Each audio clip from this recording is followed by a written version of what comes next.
예, 신율의 뉴스 정면 승부 3부 시작합니다. 오늘 하루에 있었던 주요 뉴스 정리해 볼 텐데요. 오늘도 김영민 아나운서 나와 있습니다. 안녕하세요. 네, 안녕하세요. 제가 지금 일단 들어온 소식부터 약간 정리를 해드려야 될 것 같습니다. 지금 제가 받은 바로는 헌법재판소가 12월 7일 토요일이죠. 토요일 날 원래 브리핑룸을 운영을 안 하는데 브리핑룸을 오후 3시부터 운영이 된다라고 합니다.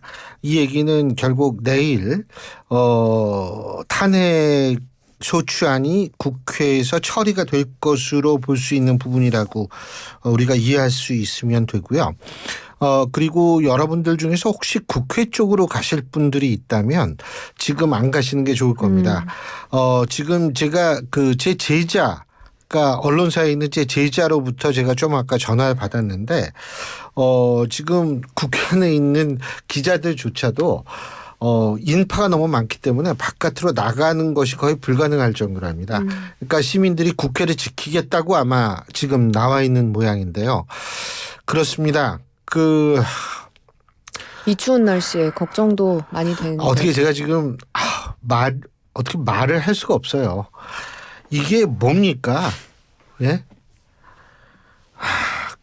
오늘 근데 윤석열 대통령이 국회에 찾을 가능성이 있다. 저도 아까 제가 오늘 무슨 학회 때문에 다른 대학에 있었는데 그때 이거 뜬 거 봤더니 네. 그렇더라고요. 맞습니다. 한 3, 4시쯤부터 이제 속보가 쏟아지기 시작한 예. 시점이었는데 한 오후 3시를 전후해서 윤석열 대통령이 한동훈 대표와 회동 이후에 국회를 찾아서 여당 의총장을 방문할 가능성이 제기가 됐습니다. 그래서 국회에서 긴장감이 순간 감돌면서 이제 야당 의원들이 윤 대통령의 입장을 저지하겠다라면서 본청 입구에 모여서 스크럼을 짜고 체포하라 이렇게 구호를 외치는 모습이 연출됐습니다.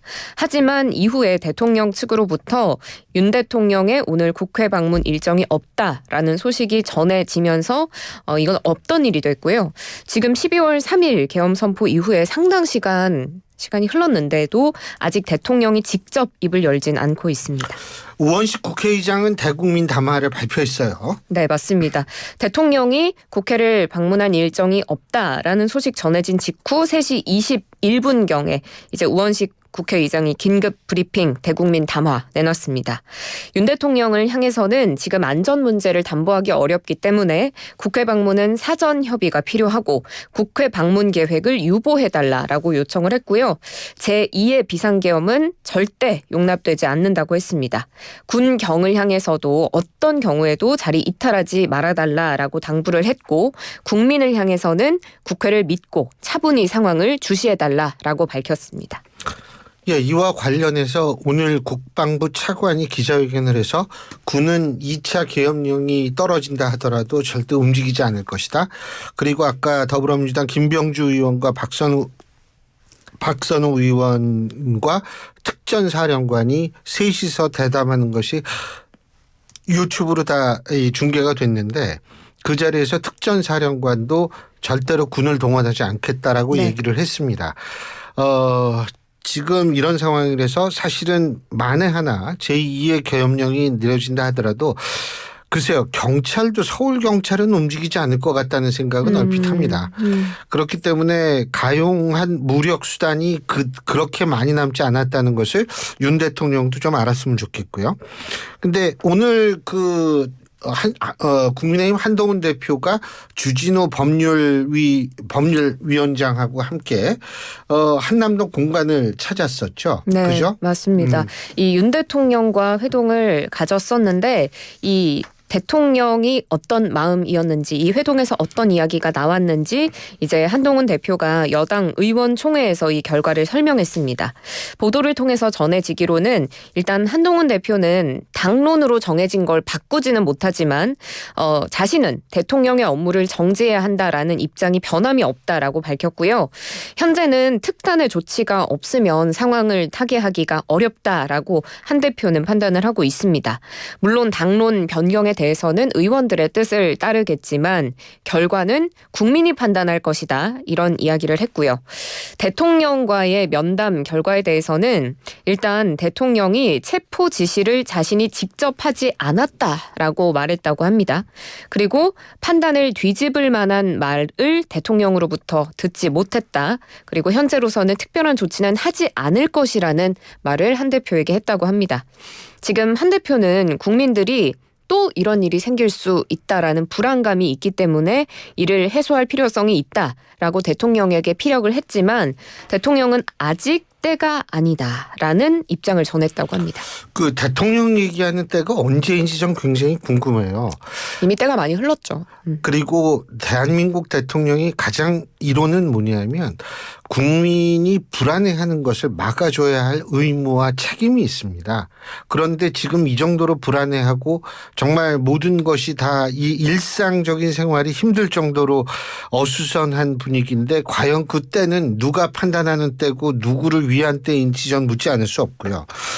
그런데 뭐 체포 지시를 직접 하지 않았다? 근데 사실 국정원 1차장은 얘기 다르고 또 국정원장 얘기 다르고 뭔지 모르겠어요. 그러니까요. 국정원 내부에서 지금 엇갈린 목소리가 나오고 있고 이런 내용들이 국정원으로부터 나왔다는 것도 사실 조금 충격적이기도 하고요. 홍장원 국가정보원 1차장이 오늘 신성범 정보위원장과 면담을 했는데 윤 대통령이 비상계엄을 선포한 직후에 싹 다 잡아들여서 정리하라라고 직접 지시를 했고 방첩사령부로부터 구체적인 체포 대상 명단까지도 전달받았다라고 이야기를 했습니다. 국정원에 대공 수사권을 줄 테니까 일단 방첩사령부 도와서 지원하고 자금이면 자금, 인력이면 인력 동원해서 무조건 도우라. 이렇게 말했다고 배석한 민주당의 김병기 의원이 전했고요. 구체적인 지금 체포 대상자 명단까지도 보도를 통해서 다 밝혀졌는데요.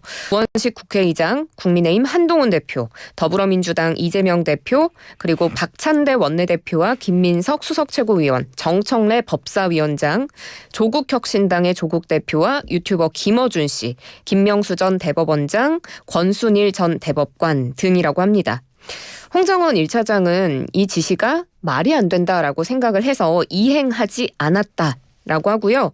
그래서 어제 오후에 조태용 국정원장이 대통령으로부터 경질 지시를 받았다. 그러니까 사직서를 제출해주면 좋겠다라고 전해왔고 사직서를 제출했더니 조태용 국정원장이 다시 불러서 이 사직서를 반려했다라는 것이 홍장원 1차장의 주장입니다. 그런데 여기서 지금 국정원 내부에서 목소리가 엇갈리는 부분인데 조태용 국정원장이 기자회견을 자청해서 이번 비상계엄과 관련해서 대통령이 국정원장에게 정치인을 체포하라는 지시를 하신 적이 전혀 없고 홍장원 1차장에게 직접 그런 지시 받은 적 있느냐 물어봤더니 본인이 오보다라고 했다고 이야기를 했습니다. 진실공방이 되는 것 근데 같아요. 진실공방인데 여기서 우리가 저거 하는 건 우리가 케이블 타이라고 그래가지고 이 테러범들 이렇게 할 때 수갑처럼 사용하는 거 있죠.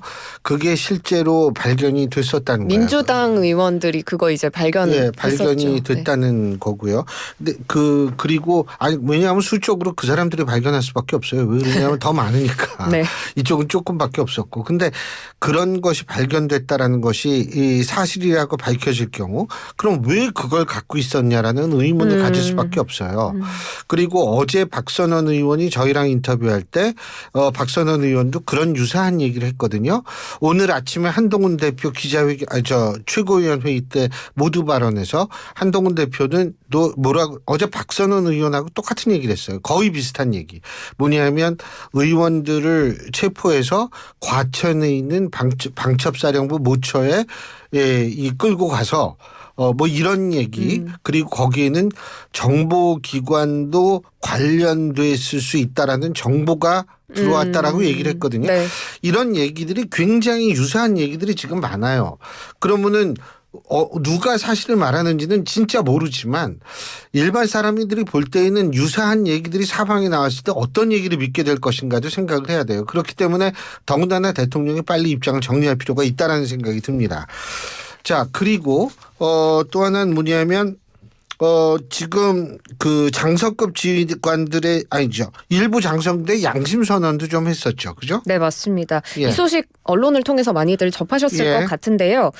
곽종근 특정사령관이 이 김병주, 박선원 의원이 이 국군 방첩사령부를 항의 방문했을 때 면담에 응해서 이 면담이 김병주 의원의 개인 유튜브로 이제 중계가 됐습니다.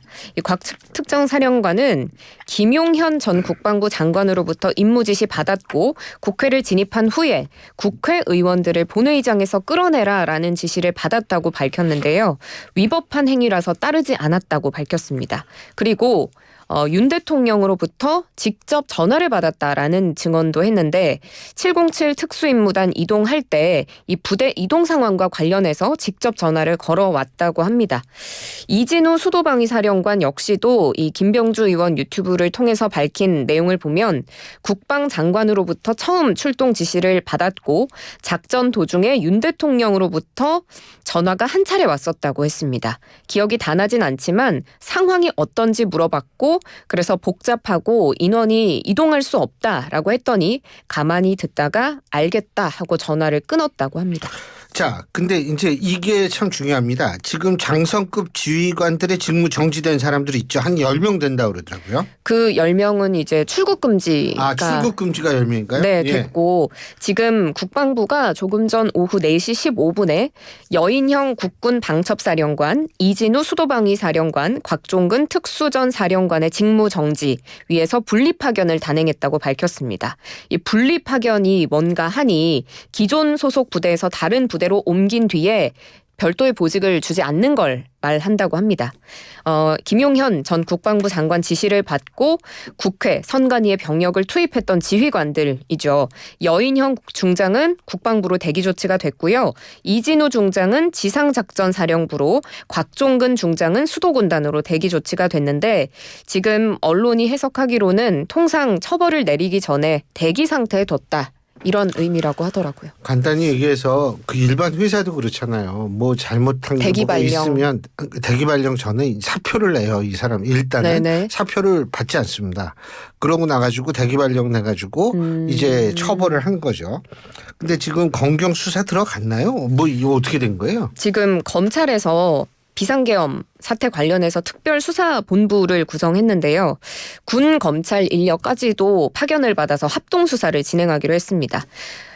검찰이 이렇게 특정 사건을 수사하기 위해서 특수본을 꾸린 게 8년 만인데 8년 전이라 함은 이 국정농단 사태 때를 말합니다.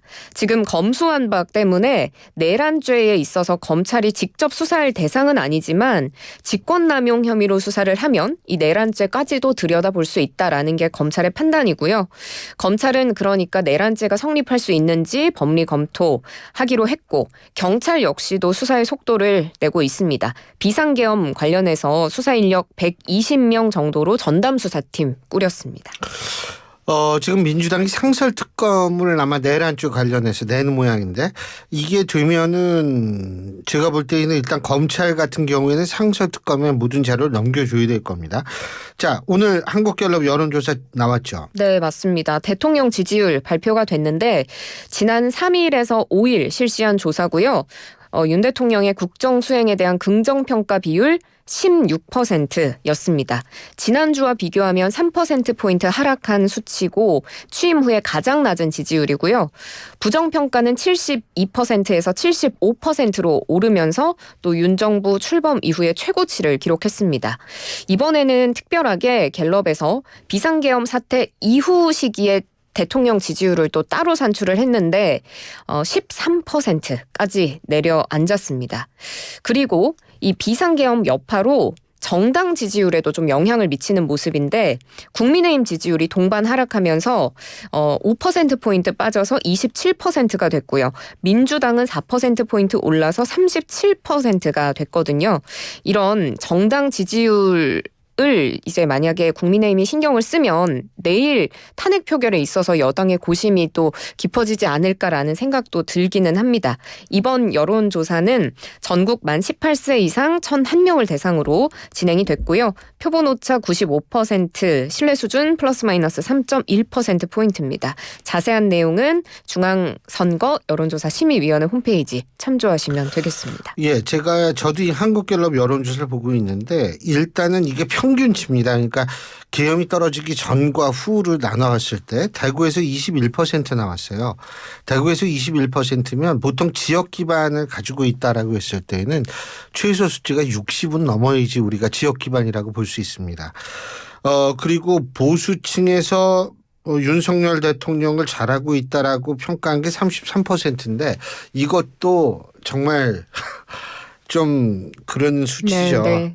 이게 저는 다음 주에 이제 NBS 조사 전국 지표조사라고 이게 일주일 비상계엄 때문에 연기가 됐거든요. 자, 다음 주 조사를 보면 윤석열 대통령에 관해서 좀 더 자세히 볼 수가 있을 겁니다. 네. 확실한 거는 지금 국정 운영이 굉장히 힘든다는 이게 버틴다고 해서 되는 문제는 아니거든요. 국정 운영이 네. 그런 상태라는 거는 확실한 것 같습니다. 네, 죄송하지만 마지막으로 이번 예. 조사 전화조사원 방식으로 진행이 됐다는 점 아까 말 안 한 것 같아서요. 큰일 날 뻔했다. 네, 큰일 날 뻔했어요. 정보가 너무 많아서 제가 맞아요. 놓치지 않으려고. 네, 수고했습니다. 고맙습니다. 예, 김영민 아나운서였습니다.